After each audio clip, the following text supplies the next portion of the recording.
Okay, whenever you are ready. All right. I'll have everybody, if you could go on mute if you're not on mute already. All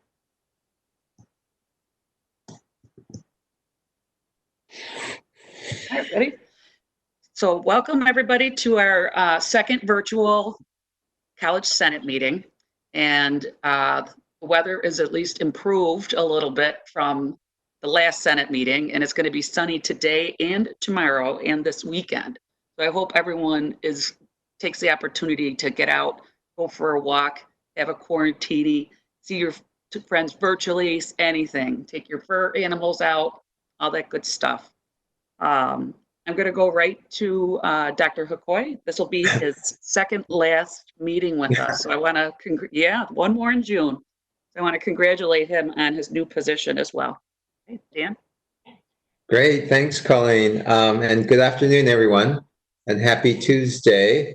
And as Colleen just referenced, we made an announcement a few weeks ago that I accepted the position of Vice Chancellor of Strategic Initiatives for Metropolitan Community College in Kansas City and president of the MCC Longview campus. MCC actually asked me to start right away, but I'm committed to being here until the end of June to make sure there's stability during this COVID-19 season and to ensure a smooth transition in leadership.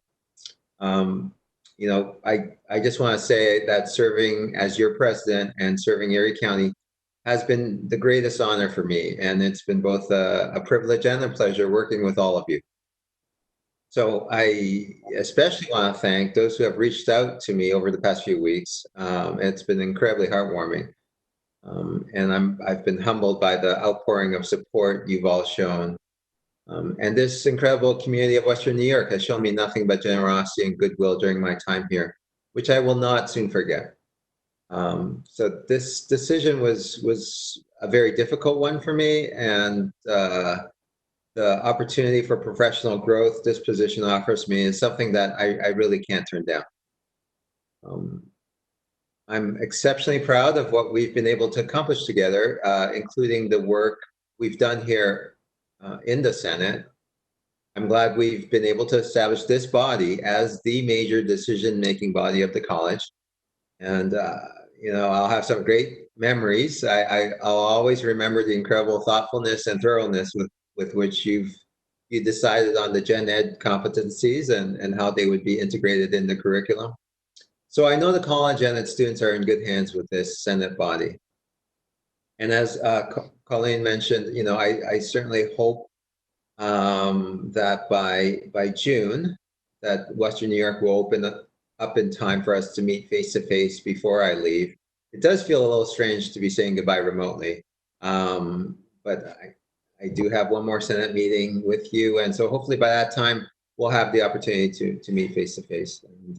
But whatever the case, don't hesitate to reach out by phone to connect before I go. I'd love the chance to connect with you individually if I can. So thank you. So moving on to our fiscal year 2020 budget, I want to provide a brief update on where we are with regards to the planning process. So last week on Thursday, Penny and I attended the virtual Erie County Legislative Session, and I formally requested a postponement in the submission of our 21 budget to the county. The reason for the delay is because of our unique situation this year. And with respect to two of the three legs of the college's funding stool, we're in limbo right now. So we're hoping for the county to fulfill their MOE support this year. But with regards to state funding, New York State being the epicenter for COVID-19, there is a possibility of a 30 to 50% reduction in the support of the college by the state. And with regards to enrollment, it's also very fuzzy. We're not sure how students are going to react to the virus, so tuition revenue is very unpredictable at this point in time. And so SUNY has actually asked that we have a pause on any major financial decisions until at least May 10th. And so that was a couple of days ago. because SUNY is looking for additional support for the college. So the Ledge on Thursday unanimously supported our postponement of the submission of our budget this year. So we're lucky to have that. And we've been in constant communication and taking direction from SUNY with regards to state budget allocation to SUNY institutions and community colleges in particular. So the initial state budget plan did decrease funding for community colleges. It eliminated the FTE funding floor that we were hoping to get. And there was not an increase in FTE either. And we're certainly working through all of this and what it means for us, as well as the potential for any enrollment deficits in the fall. And so we, in the next few weeks, we will be working closely with the board to approve the fiscal year 21 budget later this month.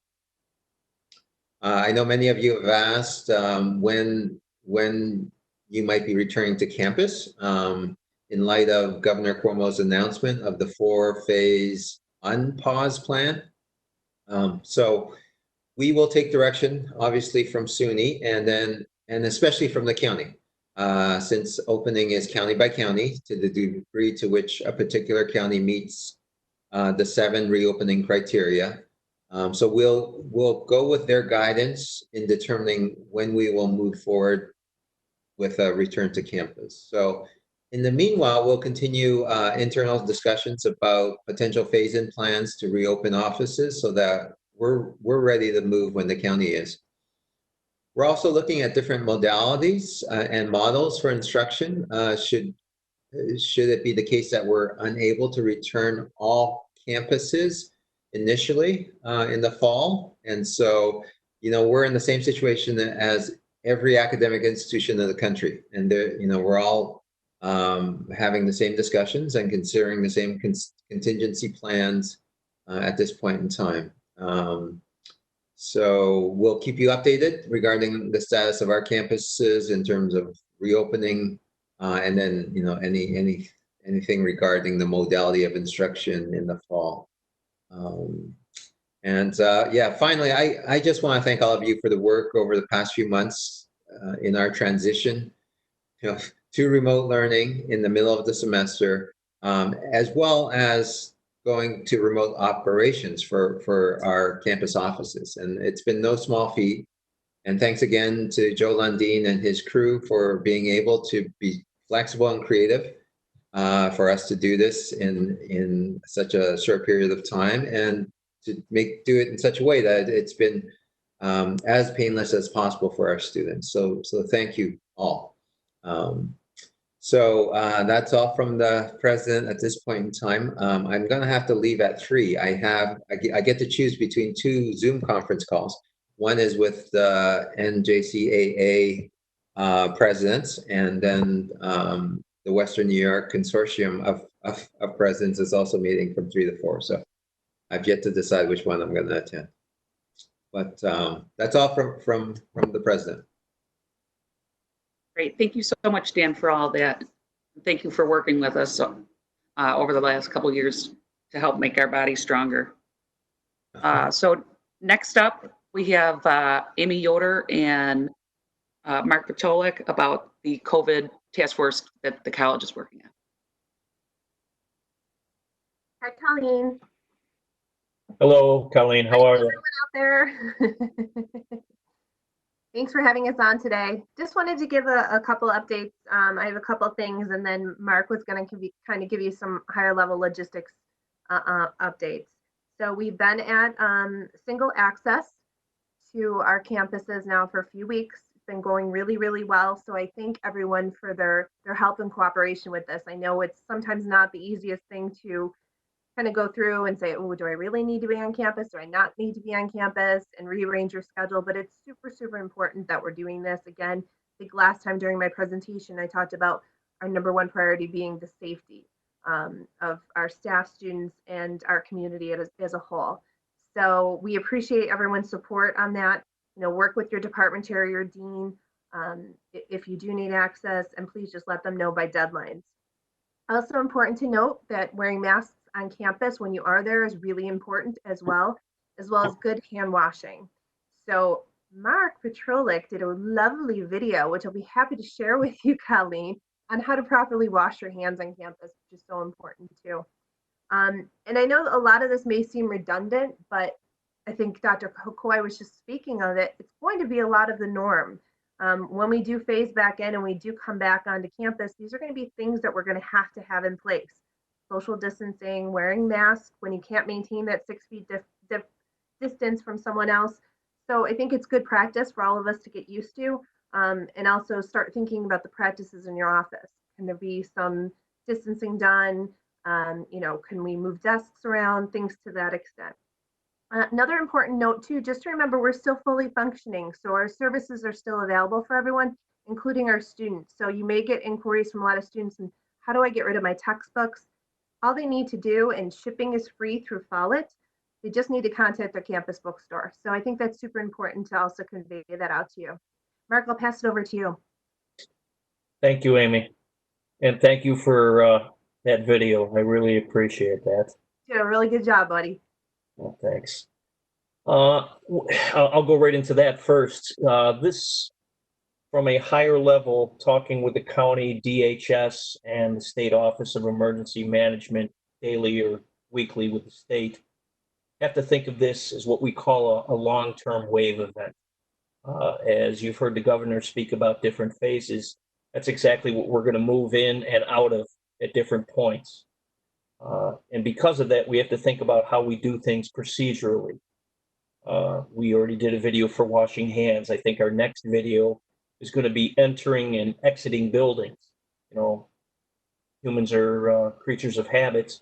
We have to create some new habits, and it's going to take multiple repetitions to get there. So that's some of the things we're looking at. We're also looking at PPE, our protective personal equipment.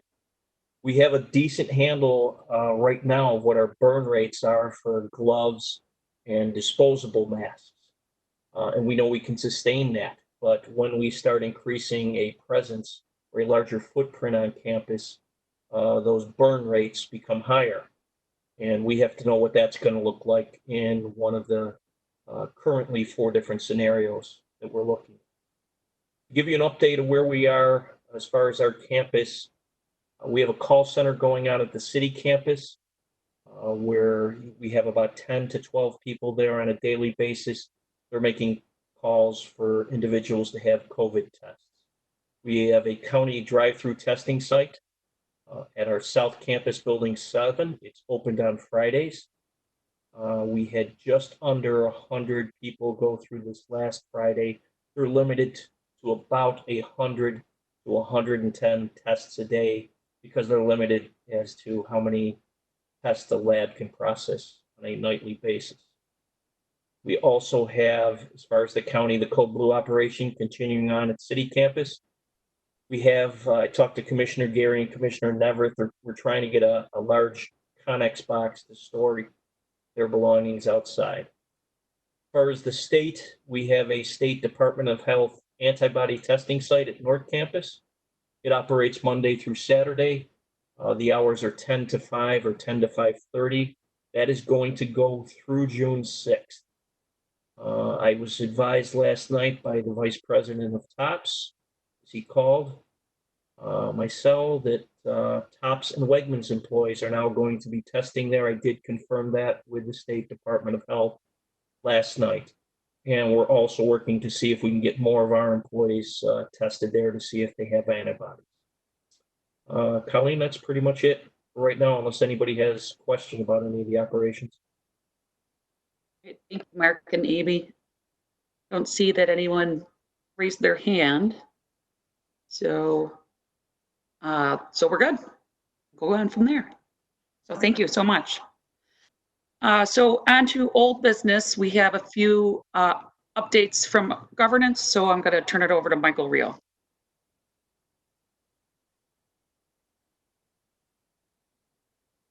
Hi, just a quick update. So there's one more election cycle for 2020, and that includes a vote for the members of the liaisons. The non-voting liaisons elect 4 voting members. and that will be conducted electronically. So if you are a non-voting liaison or currently a voting liaison, you will receive an email tomorrow indicating a call for nominations. And we'll keep that open until May 19th. And then from May 20th to May 29th, we'll run the election online. There are also vacancies, there are vacant seats in the Senate, and we're looking to fill part-time teaching, part-time non-teaching, and we're looking for technologies representatives from City North and South. So if you'd like to recommend anyone to the Senate Governance Committee or to Colleen, send us a quick email. And that's it. Thank you, Michael. You're welcome. All right, so we're going to move into new business. We don't have any major business of the Senate, but I feel like there's just been a lot of things going on, and there's a lot of questions that faculty and staff have had. So our new business is going to be sharing updates that are happening with the college regarding different areas. And if I could just have that agenda back up. It's marketing is first. So Paula Sandy. Hello, folks. How are ya? I'll just be talking to myself, I'm sure, since you're all muted. Yay. Okay, so a couple of quick things. First of all, I wanted to give an update on behalf of the Board of Trustees regarding the search for our acting president. I talked to Len Lenihan last night. He did ask me to provide a quick update. So they did have an application period open where anybody could apply for it if they felt they wanted to.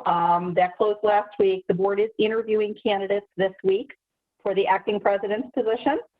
And they expect to complete their selection process for the acting president position this month, with plans to submit the name to SUNY for approval at SUNY's mid-June board meeting. So they'll begin working on the process for the presidential search, the full presidential search, once the acting president is in place.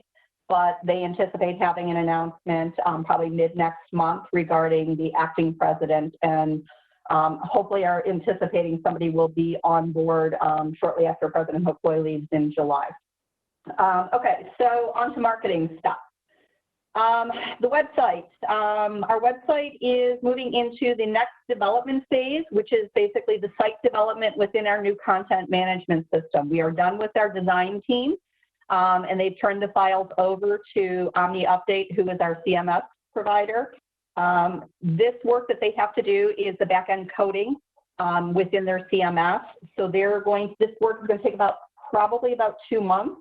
So we're anticipating their site templates to be turned over to us by about mid-July, give or take.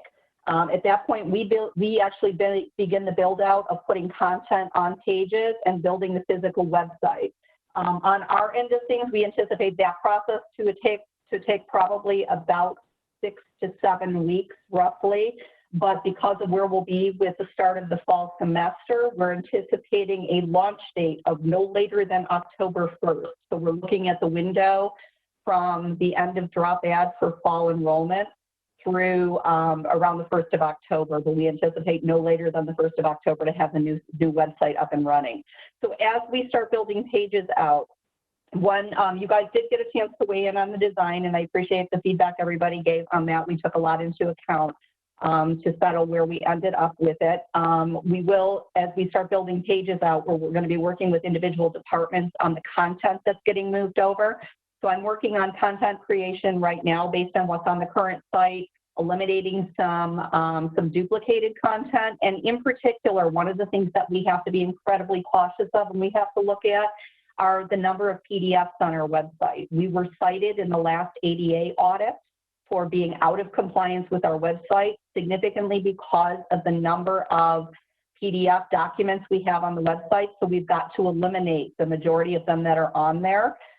In some cases, it's content that can be moved to the physical pages themselves, and we'll look for a separate platform to place your brochures on, so they're not on the website themselves as the only content source.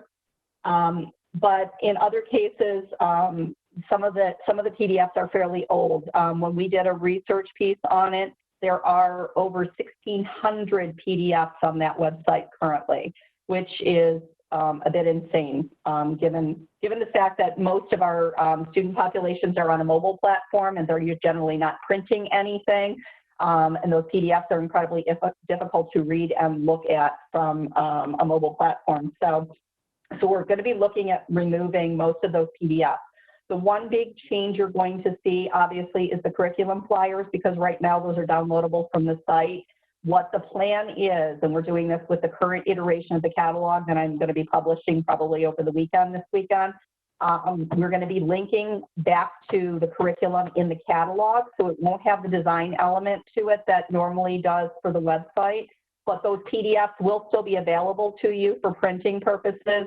We're just going to create a shared file somewhere that everybody will be able to grab them and be able to print them when you need to. But they're just not going to be housed on the website anymore, because we have to start eliminating a lot of that PDF content.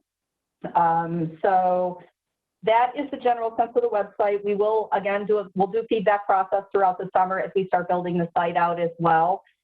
Remember that the goal here is to get a fresh, clean site up and get a good site launched for us, so it's much more functional, especially from the navigation standpoint. That does not mean we won't be making adjustments and changes to it once it has launched.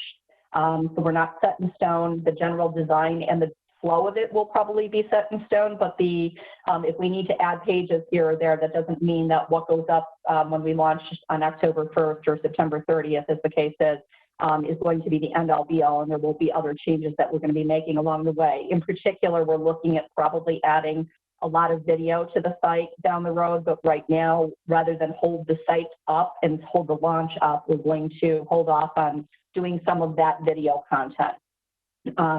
And same thing, we may launch with some stock photos, but the goal is to replace all the stock images that we use with images of our actual students. So we'll be launching a lot with photos of our current students or incoming students moving forward, but we're going to be replacing some probably stock images down the road as well with photos as we go through. Okay, so moving on to marketing. So we're working on both summer and fall enrollment right now. As expected, given the number of summer classes that we cut, particularly from summer 1 session already, knowing that we're not running any labs, and the uncertainty of summer 2, summer numbers are down incredibly far right now. But we're going to do a push to see if we can close the gap a little bit on that. I do not believe that we are going to come close to hitting the revenue numbers we anticipated for summer, simply because we're going to be light on classes. And there's not much we're going to be able to do about that. But we're going to do everything we can to maximize the numbers that we can maximize for those. So we do have some summer push ads that are running right now. Those summer generally tends to be more digital, because we do focus specifically on targeted populations for those. But what I am repurposing right now, we've had campaigns that we're supposed to have run both from March, from the month of March, month of April, and the month of May. And all of that stuff has been on hold while we figured out where we were at. So right now, I met with Phil Struble from admissions yesterday. We are actually working on some dates for information sessions in the very beginning of June. So we're going to start a push for fall, which is going to be not just digital advertising, but also includes TV and radio, as well as social media. So we will be doing a full court press and repurposing all of our open house content or all of our open house advertising that we had already purchased, in addition to doubling it up with the summer stuff. So we're going to actually be doing a push hard for probably the next couple of months. Digital in particular, I had done a very, very large purchase on that this year because I was able to negotiate the rates up front by doing a full purchase for the year. So we have a significant number of digital impressions, which is going to allow me to take a look at the enrollment funnel by program in particular, to see where really we're light on inquiries coming into the college based off program areas. I know a lot of faculty have reached out asking for a push for their programs in particular, and I am looking at all of that right now, but I'm looking at it from the data perspective of who's already in our funnel that we haven't necessarily moved forward in the funnel yet, and where we need to do the hardest pushes, knowing that we do have some extra advertising she worked with this year just because we've been tabled for so long. Numbers right now, I did pull the enrollment report today. The numbers right now are not as bad as I would have expected them to look like for fall. We are on head count off about 17.5% pace-wise from last year. And for FTE, we're off at 22.7%. Something very significant to consider. Last year, we weren't as concerned about, I mean, not that we're not concerned about the FTE number, but the FTE number last year did not drive revenue for us because there was a funding floor in place with the state. We are not expecting that funding floor to continue in next year's budget, which means we get paid per FTE, and that number is going to be significant for us this year from a revenue perspective. So we're going to be examining all the numbers moving forward. But right now, looking at the gaps in our numbers, our largest gap is in our continuing students. So what I'm anticipating is that we haven't taken out anybody who's graduating, so we don't have that number accounted for yet in that number. But we're, I'm looking at it by pockets of students, and realistically, I do anticipate that there's going to be an opportunity here probably for a push towards four-year students who are normally away from home. Dr. Scheit and I had a long talk about this. If they're normally dorming away from their homes, they're not likely going away to dorm anywhere this year. And if anybody's going to be online, rather than push them to an online course elsewhere, you know, we're as viable an option for online learning, even in the fall, if they're worried about coming back to campuses. So a lot is going to be fluid over the next couple of months, simply because we're not 100% sure what is happening with fall classes yet, and what we're offering on campus versus online. So I'm prepared to be fully flexible with the advertising that we need to do, but we need to start doing a push now before the gaps get any wider. So we can start seeing if we can get those down. I'd like to get them down below the 10% level, and we'll see kind of how things flush out in the next couple of months, because that's going to, how big a push we can do now is going to determine probably how Penny build out a projection as to what the budget is going to look like for the fall as well. So that's all I got for now. If people have questions.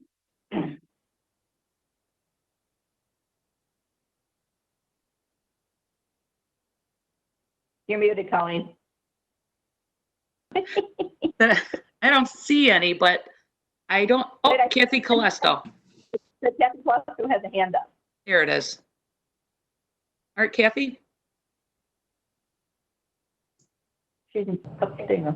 Hi, my question, I guess, is about the marketing you were speaking about. I see a lot of marketing right now for colleges that are local and distant. Ohio, Pennsylvania seem to be inundating the local airwaves, whether it's radio or television or even internet browsers. So I don't know why we're pausing on that. Can you clarify the logic? Why we're what? Why we're what? Pausing on your advertising campaigns. I paused us in March and April because we weren't sure what was happening. I just said that we're actually going to be starting the advertising back up now, but I've been waiting on some dates because I don't have the dates or the data that I needed to start doing some of the pushes.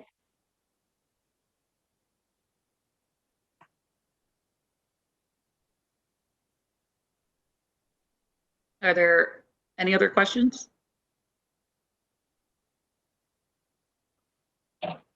All right.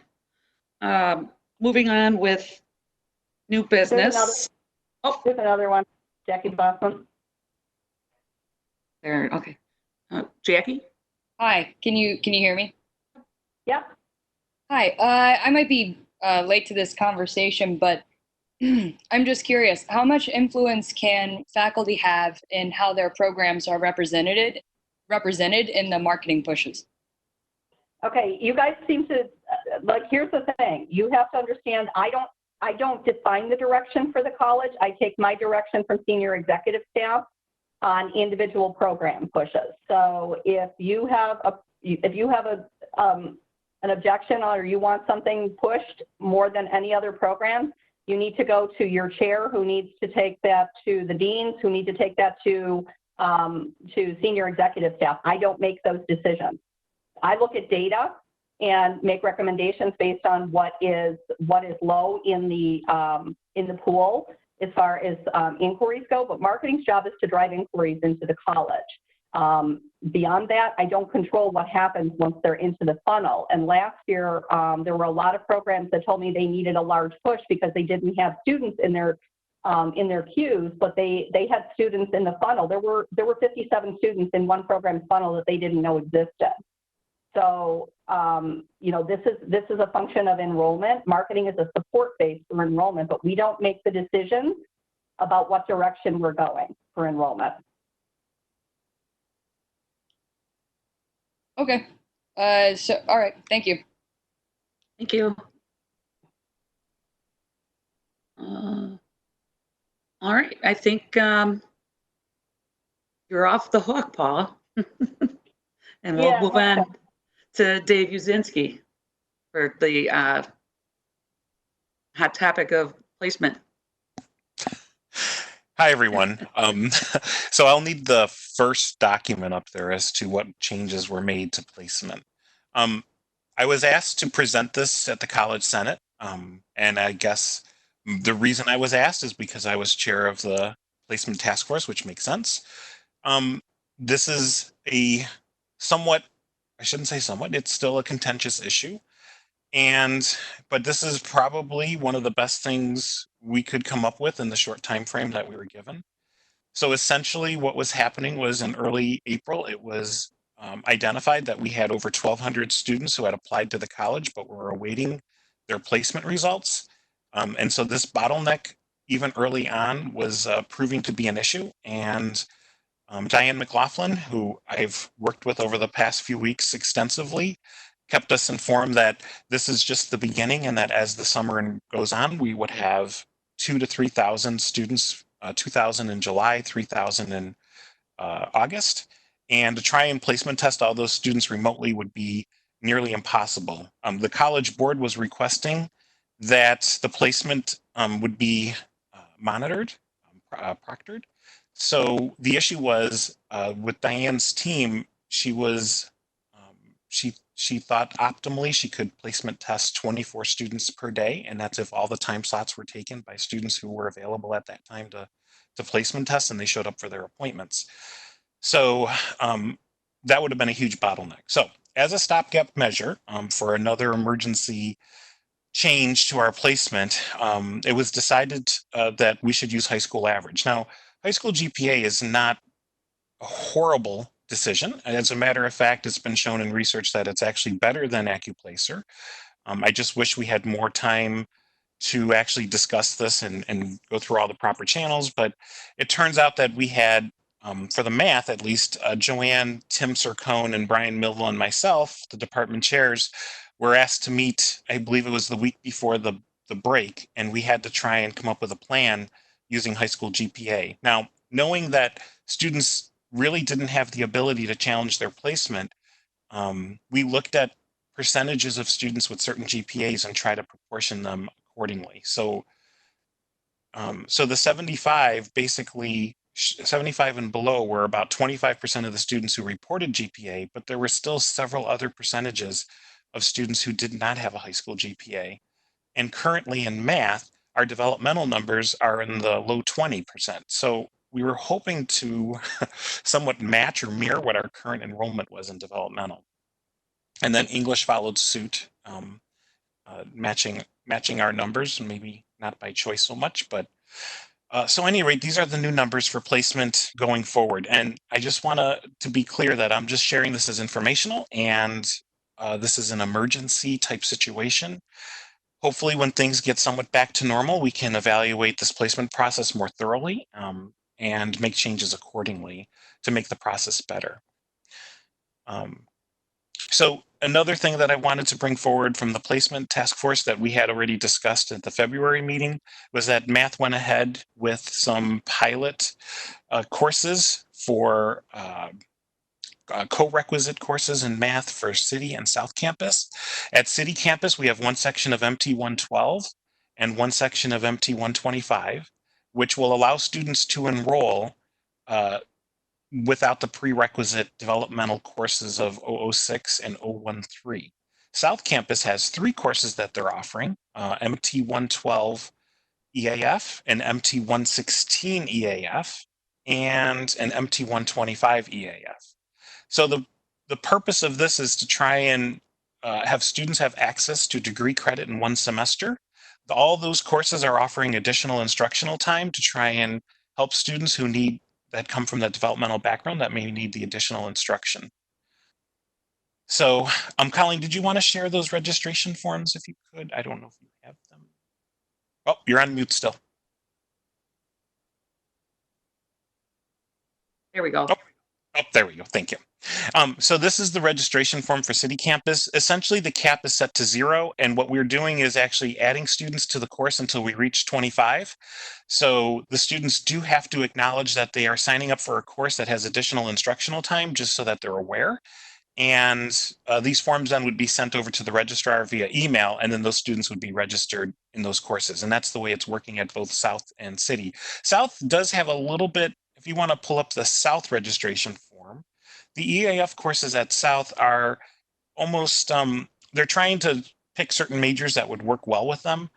And I don't remember off the top of my head what all the majors were. I think one of them was CAD and architect or something for the 125. But at any rate, we're trying to gear this to students so that they are not a semester behind with developmental, and we're going to pilot to see how successful students are, if the additional instructional time would compensate or would be the equivalent or even better than having taken the prerequisite developmental course.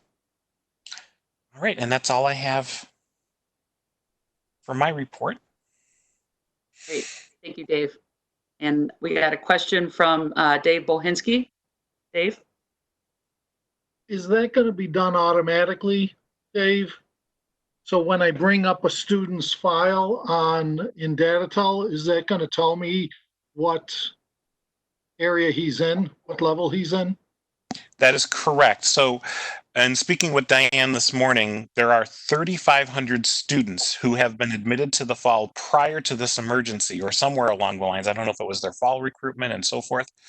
All those students, in addition to the 1,200 in the queue, are slated to be processed by placement code by the end of this week, is what she was thinking, or maybe into the beginning of next week. So all that would be updated in Datatel. Thank you. Thanks, Dave. Justine Harris has a question. Yeah, is there a place where that form, those registration forms are going to be housed that beyond just the folks on the Senate can access it when they are advising students? Yes, great question. As we are speaking, I believe Diane today was updating the website for SUNY Erie, and Joanne had sent out an email with those updated placement codes to all her staff and faculty. So hopefully that'll be coming out from the deans as well and being sent out to all the advisors. It's also posted on the College Senate site that everybody has access to. Great. Any other questions? Michael Rio. Yes, thank you. I have a quick question. I was wondering if anyone could speak to the cut scores that were proposed for English.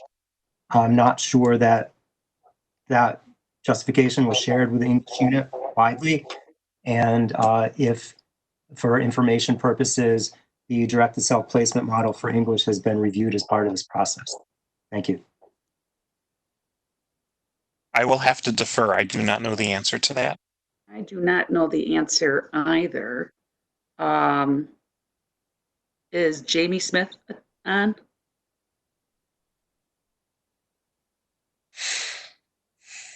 Yeah. We're going to have to get back to you on that, Michael. Sorry. Can we revisit this? I'm sorry. I'm trying to raise my hand and you may not see it because I'm a part presenter. Can we add this back to the agenda for June and reconsider, or at least resume the discussion from the Senate floor? Sure. Thank you. You're welcome. Phil Struble has a question. It's more so I could comment. I've been involved with the implementation of the, from Dave Bohinski's question. All students are right now getting reviewed and reprocessed. So when advisement really picks up for new students, you should be able to see all those codes in DataTel. And they're also going to be keyed in Workday as well. So the student will get a communication telling them where they placed, hopefully even before the advisement conversation occurs. So they'll know if they've been placed in English 052 or math 003, for example, or if they're right into the college level. So the goal is to have that done in the next 2 weeks. And then we can really ramp up advisement on registration for first-time students. That's all, Golly. Thanks.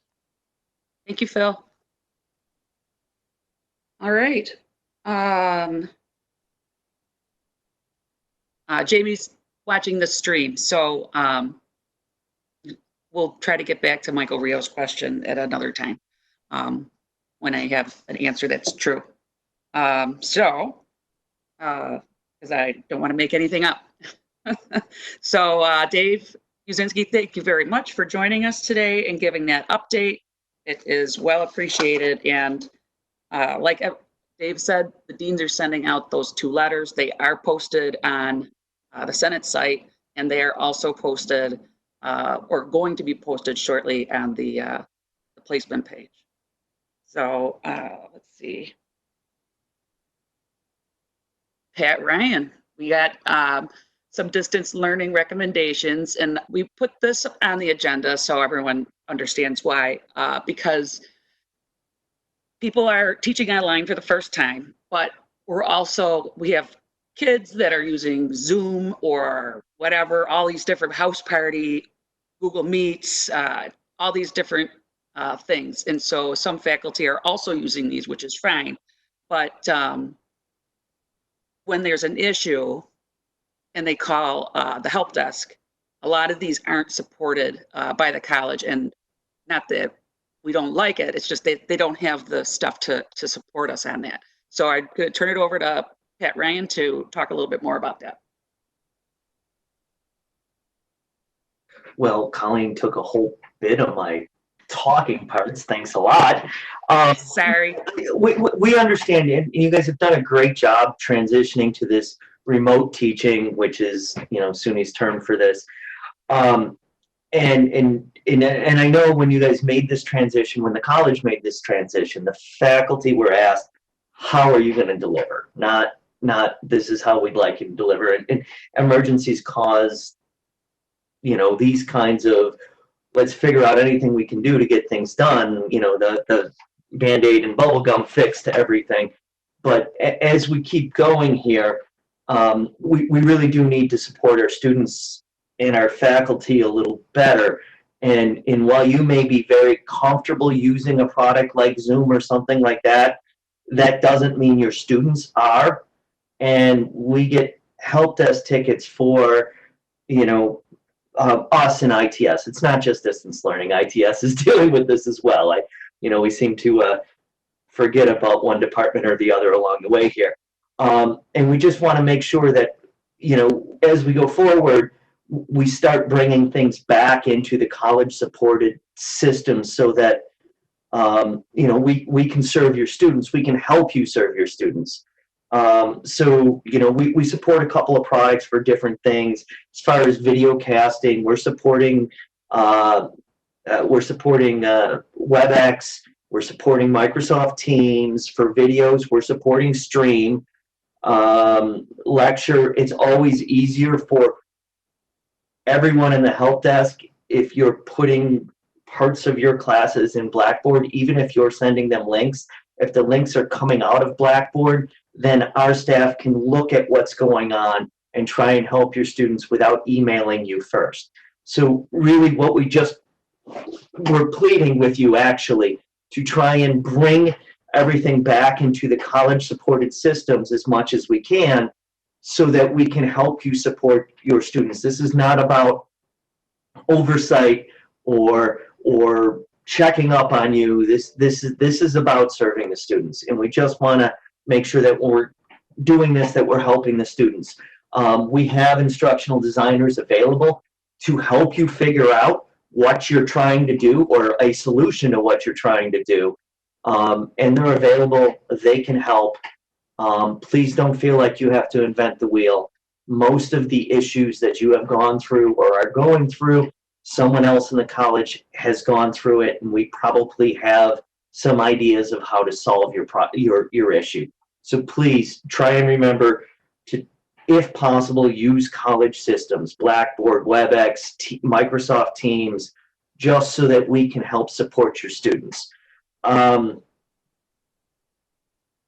also, if you are having an issue with these products and you're putting in a help desk ticket, try and give us as much information as possible. I'm having a problem in a test in my class doesn't help us help you. That makes us call you. and it's easier if we know what class the issue is, what's the name of the test, those kinds of things. So to help us help you, if we can be precise in our help desk questions and use the college systems, we can really speed along the solution to your problems quicker. I guess I'm ready for the firing squad. Test, test.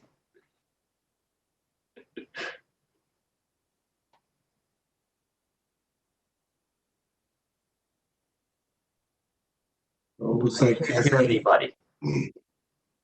Catherine Costello has a question. Oh, I don't have a question. I just wanted to thank Pat and his team. They've done so much, and you guys have honestly gone above and beyond. I really appreciate all the help they've given as I transitioned. It was not easy. Thank you. Catherine, your check's in the mail. Thank you. Well, I got to tell you, she's not wrong. Every time I have an issue, one of your team skips back. I keep muting and unmuting myself. I'm sorry. I was just going to say, every time I've gotten, I needed something, someone from the team got back to me almost immediately to help fix my issues. And it has been hugely thankful for all the help. So I've been hearing that from lots of different people that I've been talking to. So thank you for helping us. Oh, no problem. Oh, Alonda Gathers. No video, right? Just voice? I think you only have voice. Great, yay, okay.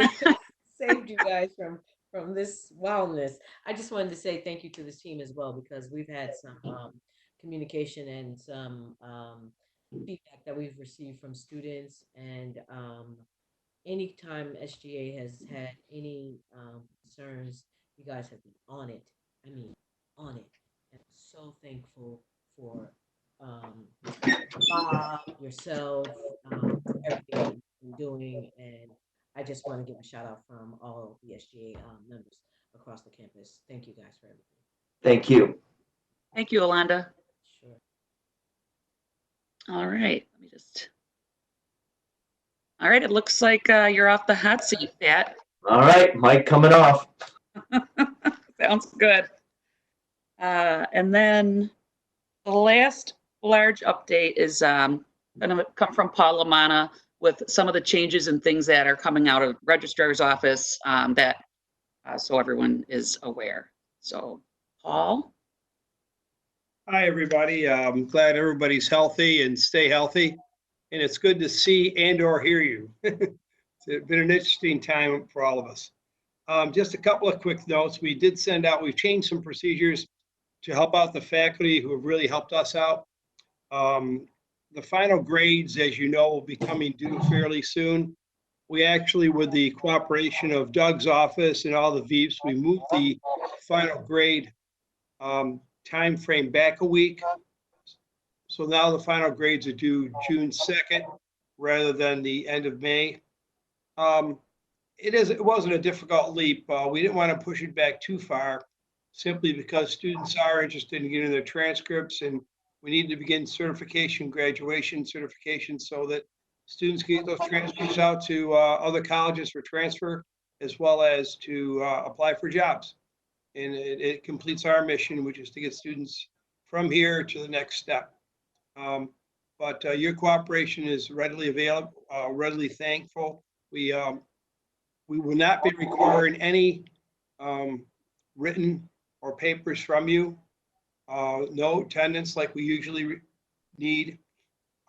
If we need some attendance for a verification for a veterans or for a loan, we will go back to the professors and ask them if they have something. So it's very important you maintain it, at least during this time period. If we have a problem with a grade, if a student didn't get a grade or the case may be, we will go directly to the professor for that.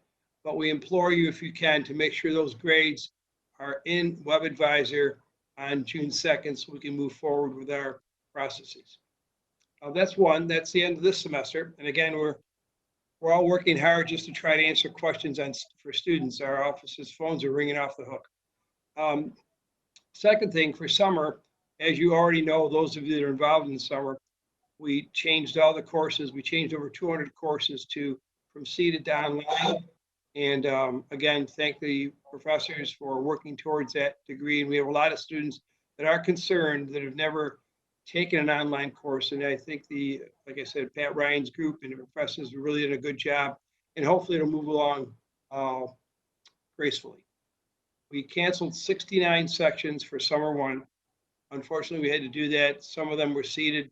Some of them just couldn't be taught online, at least not at that point in time. We built a few extra additional sections for summer two, and we're getting a lot of questions from students as to whether we were going to be getting more sections for summer two. We told them we don't really know what's going on with summer two. In addition, whatever we have right now. By June 1, there's supposed to be a decision regarding that, so we'll move forward with that. If anybody has any questions on anything, you can just email if you know a particular person in the registrar's office, email that person. If it comes, it'll come to myself, Rochelle, or Cindy. All of us are deeply involved in Workday. I actually have on my other computer right now the Workday session that I'm supposed to be on, going low, so if I can hear my name, I can jump over there. So that goes on a daily basis. But again, we appreciate everything you're doing. Everybody, please stay healthy. If you have any questions, email me or anyone else. You can call the registrar's office and bounce around on Jammer so somebody will pick up for it. If it doesn't pick up, that means there are eight phone calls coming in at the same time. So, okay. Good luck to everybody. See you soon, I hope. Thank you, Paul. I think we have one question for you real quick before you jump off. Deb Schmidt. Deb. Hi, Bob. How are ya? Is summer two on campus courses or all online? That decision hasn't been made yet, and the June 1 is supposed to be the target date for that decision to happen. As of right now, everything is as it was published, and when that decision is made, I'm sure everybody will know right away. Thank you, Paul. Thank you. Alonda Gathers has a question. Hi, my question is, I'm just trying to get a better understanding on the grading scale and as well as for questions that students are bringing to us going in the future. What Professor Uzinski, well, of course, I'm still going to call him Professor Uzinski. He's my professor, my former professor, who I adore. The work that he's done, I really want to be able to effectively explain it to students when we have our WebEx seminar. So of course, that's an open invitation to Professor Uzinski if he would be willing to come on board. But I was wondering if Dr. Smith could, I know she's over the liberal arts department, if she would be able to communicate on that as well. Dr. Smith isn't on the call. She's watching it via YouTube. Okay. YouTube. Oh, okay. Yeah, we got 3 different access points. Gotcha. So, because she's not a senator, even though sometimes she attends the Senate meeting, so it's all different links. Okay. The grading scheme, if I can interject just for a second, really hasn't changed. We're still grading the same way we always have. There has been some liberalization of the withdrawal policy. We extended it to May 1st for students. Right. And the the incomplete is out there if a student and a professor agree that that's how they want to complete the course. There are some ramifications by taking I's. Again, it doesn't show completion, and most colleges that transfer will not accept that as a grade until there is a grade there. But basically, the grading scheme itself is the same as it always has been. So say for instance, so if the student and the professor agrees to, because of whatever personal issues arise, agrees to extend it a month, that's okay. If they agree to extend it for the year, that's okay. The professor, yeah, you have a year to complete sorry to say, you have a year to complete an incomplete. And if it's Right. not completed with the professor in that time period, it automatically changes to an F on the transcript. Okay, so I guess the primary thing is, what are the rights here? Are they, some professors, or I'm hearing from some students that they are able to request it incomplete, should they just need it, and that also some professors are denying their requests for incompletes. So Well, where, you what can are the- answer it, Colleen, if you want. Yeah, I got it. All faculty have the right to approve or deny an incomplete. From what I'm hearing, most people are allowing the incomplete unless the student was failing prior to this happening. And if the student just kind of dropped off the planet, they're really not, it seems to be the way people are going with that. Because technically, according to the college Catalog, right? catalog, you have to have 75 passing rate before or to be eligible for an incomplete. So this is obviously a really crazy time, and people are doing the best they can, but everyone is doing it a little bit differently. Yeah, and I guess that's the major concern, because to have a 75 before the midterm, all of this took place before the midterm was in, and a If lot you're- of people have lost their family members. They have needed to step into places as being parents that they've never operated in that position before. There's been a lot of circumstances that have arise. Right. I no, I understand. And, unfortunately, it's up to each individual faculty member. Michael Delaney, you have a hand raised. Okay, Oh. can you hear me? Yes. I just wanted to restate the policy because I don't think you stated it quite right. The actual policy is 75% of the course completed with a passing grade, not a grade of 75. No, right, exactly. Which is different. And I also wanted to mention that, yes, it is up to the individual faculty member, but everyone has been encouraging faculty to be compassionate and understanding, and to not be a hard ass. Yeah, that would be nice. that would be nice. And Thank you, Michael. And actually, at this perspective, I would like to share actually what I was at the chair retreat last week. We had, I don't know, like 60 something chairs that were watching, and this is just my personal belief. So, but I'm going to share what I'm doing. All of my students, I'm working with them, and if any of my students ask for an incomplete, and I don't care if it's May 31st when they ask for an incomplete, I'm going to give it to them, because this time is just absolutely nuts, and people have been experiencing all sorts of things. And, what I've been saying actually repeatedly is, I'm at home with 4 boys by myself because my husband's essential and he's working. And, they're raiding my pantry. They're all over the place. But you know what? I have a job. I have a full pantry, and I can pay my mortgage payment. And a lot of our students do not have these luxuries. And so I don't care if I haven't heard from them since March. They asked for an incomplete on May 31st, I'm giving it to them. That's just me. And I'd like to encourage everyone else to do the same. But I know everyone has different opinions on that. Mary? Just a little thing that I noticed as I was starting to look at my grades. It was actually prompted by a student, since we're talking about grades.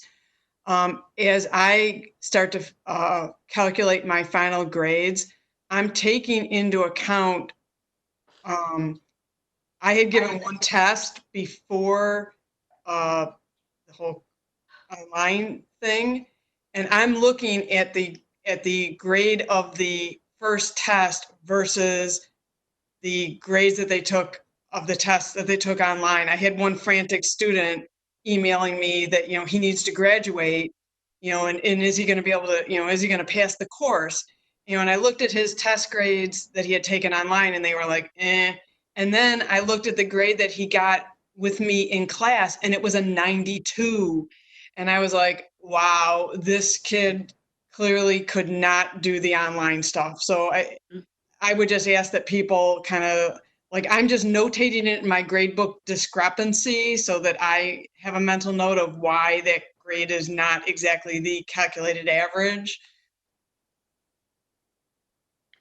That's awesome. That's a great idea. Thank you, Mary, for sharing. Yep, it's Shauna. Oh, Shauna, you know what? I can't see. It only comes up as Mary on the screen. Yeah, no, I know. I'm Take care. sorry. Yep, no problem. Great. Thank you so much. Alonda? Yeah, okay. I'm just trying to get myself together over here. Kind of brought tears to my eyes there, young lady. So let me put my hand down. I say that because not only I appreciate so much what you shared. I humbly appreciate that. I was facing some problems, but just losing two people back to back, just like that. And then having some students having to leave the state and not having the equipment that they needed, and getting those text messages and phone calls and emails on my computer was very alarming and concerning. So I'm wondering if is there anything that we can have in writing, because we're asking teachers to be compassionate, but yet it really needs to be a requirement, because not everyone is used to the technology, because we have to take into consideration that a lot of our professors are also stressed as well, because this is a whole new process for them as well, and they probably haven't touched a computer in this kind of setting in probably 20 years, or if that. So can we get something in writing that the students would have, as well as the professors, and we would have that one accord? I don't think we can actually put something out like that without negotiating with the union. But as the academic part of the college, I can encourage people and use this forum, and I use the Chair Retreat forum, and this is on YouTube right now, and it's streaming, and just hope that people get the message. And, definitely, I'm sure as we move forward with how things are going to go for summer or summer 2, or even the fall, that's definitely going to have to be something that we're going to have to look at further. But right now, with everything being at the end, I think everyone's just doing what they got to do to get done. And all I can do is encourage compassion and grace at this point in time. Christelle, you have a hand up? Yes, my question is, what about international students? Because myself, I'm stuck in a place where 2 of my classes kind of dropping down, and I wanted to get incomplete because my grades were better when we were in the college, but I'm stuck. I can't get incomplete. So I'm like, what are we doing for those students in the same situation as me? Because we can't get under 12 credit hours. Right. I would reach out to your professors to ask for the incompletes and explain in detail why you need it. And, you can go from there. Michael Delaney? No. Oh, okay. Your hand's still raised. Oh. I don't know how to sound. You're like my dad. All right. So thank you, Paul, for all that awesome information. And I want to just circle back real quick. Michael Rio had that question about English placement. Dr. Jamie Smith she texted me that she will prepare a statement about how this went down for the June meeting. So we'll have. Can I sign off, Colleen? So I'm on 2 calls. Yep, Thank you, got it. everybody. Stay Good to see you, well. Paul. Take Thank care. you. And then I also want to share, because I've heard this more than once, and it actually came up when we were in distance learning last week with Pat Ryan, that just to share, we are not leaving Blackboard. There are things in Microsoft Teams that we can use to enhance our teaching, but it does not mean we are moving away from Blackboard. That is a rumor. I don't know, Pat, if you want to add on to that, but yeah, Blackboard's going nowhere. So everybody knows. And we're at my favorite part of the meeting, which is good for the good of the order. I know we got a lot of questions answered in this, and I am marking down that we're going to be looking at a way to communicate about incompletes as this pandemic continues, when it seems like, however, we go back to teaching and learning. But I'll make sure I keep that at the front of my mind for that. Dave Bohinski. I know I mentioned this in the past, and it's just come up again with a couple students that I have registered for fall. Is there any way we could put a buffer in between a student registering, financial aid telling them that their courses are not within their curriculum, so they're not going to be covered under financial aid? Because what's happening is exactly that. I just registered a student. I knew all his courses should be covered. Financial aid kicks it back to him and says, your courses are not covered. Student contacts me. I find out that there's a glitch in the system someplace, either how he was not registered, but how he was coded into the system. And because it's a glitch in our system, nothing to do with the student kind of gets caught between a rock and a hard place, and we have to make those fixes. So is there any way we could possibly intercept that somehow? I'm going to say I don't know. And Paul Amana's off the call. Well, it's not really with Paul. I think it would have to do with something with financial aid. Yeah, possibly. Yeah, I don't, does anyone have an answer? Steve Smith. Way to go. Steve Smith's got an answer. No, I don't.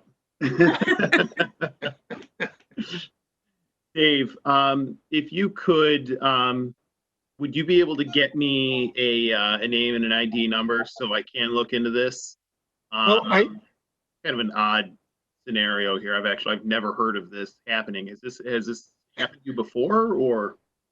Oh, probably over the past year, about 40 times. Oh, really? Yes. Now, is there a problem with your program, with the way that the programs are loaded? Yeah, we're having some problems with the way it's in there. We have a lot of degrees, and one degree, our health and wellness degree, really isn't a degree. It has 2 concentrations, health studies and exercise science. And if the student isn't put in either of those, he's just put in health and wellness, it really screws up the system. Okay. All right. So this is this an issue where the student can't can declare a concentration later, or does it need to be done at the time that they select health and wellness as the program? Well, it has to be done right away. Right. It but- should be so is done the right problem away. that it's not, that the concentration isn't happening immediately? Well, no, somebody isn't coding it into the system.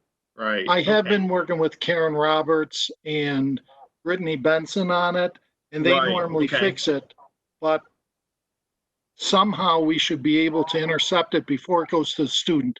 Where Right. we fix the problem. We know there's a problem, we fix it beforehand. Okay. Hello.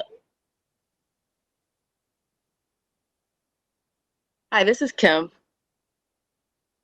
Go ahead, Kim. Thanks, and thanks, Dave, for bringing that up, because I have encountered a student who had an issue with a different major. So it's going to go across curriculums because it happens when there are courses that are considered prerequisites or co-requisites, but they're not a required course in the curriculum. So no matter what major it's applicable to, or if it's a prerequisite for a competitive major, but they're under a liberal arts, as long as it doesn't fit into that curriculum, then we get that referral from the student, from financial aid, that the courses aren't required. So it's larger than just Dave's program, because I've encountered it lots of times with Dave's program, but there are many other courses that this is going to impact. Maybe we can make that a homework assignment for Dave and Steve to Well, figure out how Colleen, to fix I it. can, Colleen, am I off mute? Can you hear me? I can hear you. Okay. This is Phil from admissions. This really is, it's a systemic issue with programs that have concentrations. We haven't figured out a way to make, and Workday is going to have some enhancements where when a student applies for a program with a concentration, we can't make it mandatory. It will be hopefully moving forward with some of the Workday enhancements. So a student can skip that there's no good way of informing a student that they have to select a program a concentration when they have to apply to these programs. We try and catch it when we're processing it, and we see one's not selected, the processors reach out to the student. Obviously, we do miss sometimes. Hopefully, when the whole college is on Workday, we can put like they can't continue their application without selecting a concentration, but we're not there yet. Well, it's more. Thank you, Phil. It's more of an issue with the courses being covered by financial aid. So there may be, for example, in a dental hygiene major, there's a certain chemistry, but it's not a required chemistry in the major. But in the curriculum, it does state that if a student takes this course, that it does give them extra leverage in terms of acceptance into the major. So it does prepare them better for the other chemistries, but it's not a course required in the curriculum. So financial aid won't cover it. So there may be 4 courses that's covered in this one course that's recommended that financial aid won't cover. That may cause the student to change their entire program for that semester, or they just have to pay out of pocket for that one course. That's where students have an issue with courses that are identified in the curriculum as something they need to take, but not a required course. Okay, so this is a different issue then. Right, but I mean, again, if it's a matter, and maybe I'm not understanding the problem completely here, but if the student is taking a load that's less than full time, they're going to need to stay within their curriculum. No, they have a load that they have a set of courses that brings them up to full time. They do. But because some of the courses are not being accepted by financial aid, and I guess my big part of this is have a buffer between financial aid and them automatically sending that notice out to the student. Somehow get the department and or an advisor involved, because when that student contacts me, I immediately go into Datatel, I check his degree audit, I see exactly what's wrong. I send it to either Karen or Brittany and they fix it. Right. Well, I think that from what you're describing it, the way that you're describing the solution there, I think that if we can install as a standard operating procedure, it sounds like it would really just need a very quick check for your students. So, I mean, your programs aren't, hundreds and hundreds of students. We should be able to do a pretty quick audit of your students quickly to do what needs to get done there. But I think that the answer to this, I mean, it's going to be something that we need to look at in Workday here. I'm happy to have the conversation offline. I've probably eaten up a lot of Senate time here with this problem, but shoot me an email. Let's find a time to talk here. Maybe speak with Paul if the situation is solved in his office, or excuse me, with Phil.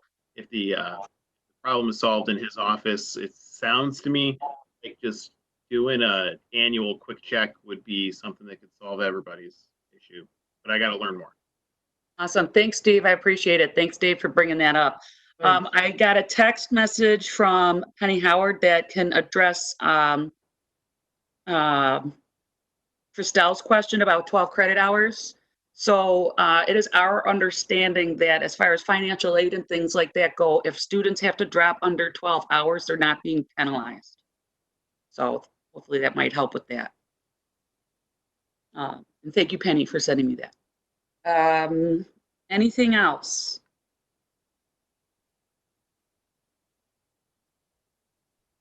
Dave Bohinski. Yes, sorry. I just got a text from one of my faculty. They wanted me to ask how pass-fail grades benefit or what consequence it has to a student. Anybody? I don't know. Paul's not on anymore, so I don't know if anybody else can answer that. I don't think we have pass-fail as an option. I always thought it was. Oh, I don't know. Okay. Does anyone have an answer about pass-fail? Yeah. Fabio Escobar has an answer about pass-fail. Thank you, Fabio. Yeah, it is in our grading scheme. We do allow pass-fails with instructor-student conversations. We don't, I think, publish that very widely or very broadly, but and there aren't that many. But I think in any given term, we probably have 50 or 100 of them. So those are there.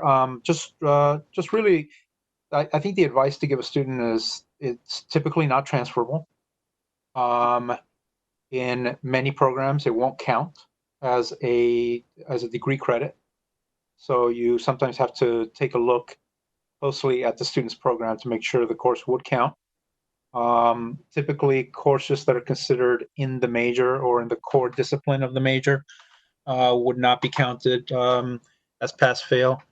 We have some programs around the college that explicitly forbid pass-fail, and that's in their catalog entries, and so for them, it's a catalog policy. So yeah, it's a mixed bag. I got an answer. Dr. Smith answered me too.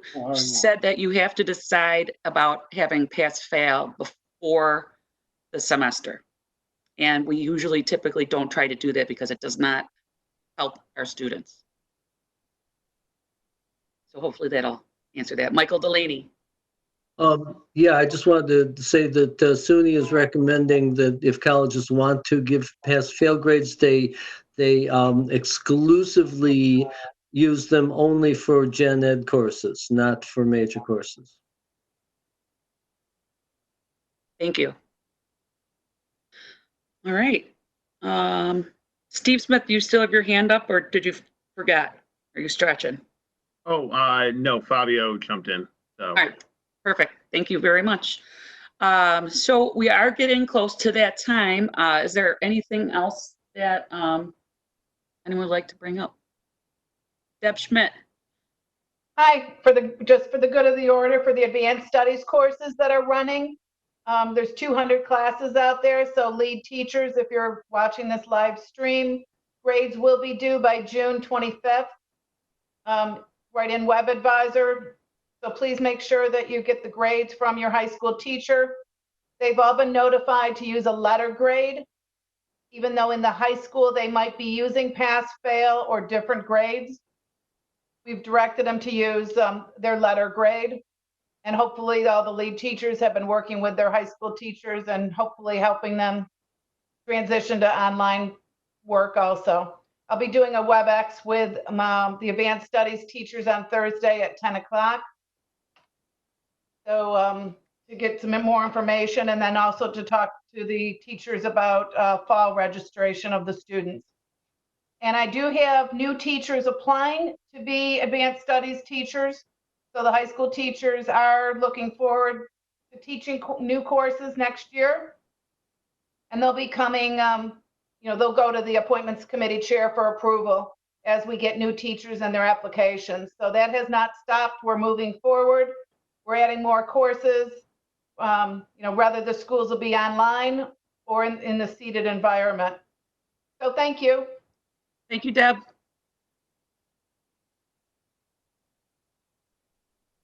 I see anyone else? Oh, okay. All right. So with that, I just want to encourage everybody, keep reaching out to your people, reach out to your part-time staff, anyone else that you're working with, get outside, get deep breaths of air, try to get some sunshine and some vitamin D, and take care of yourselves. And we'll see you in June. Thank you, everybody, for attending.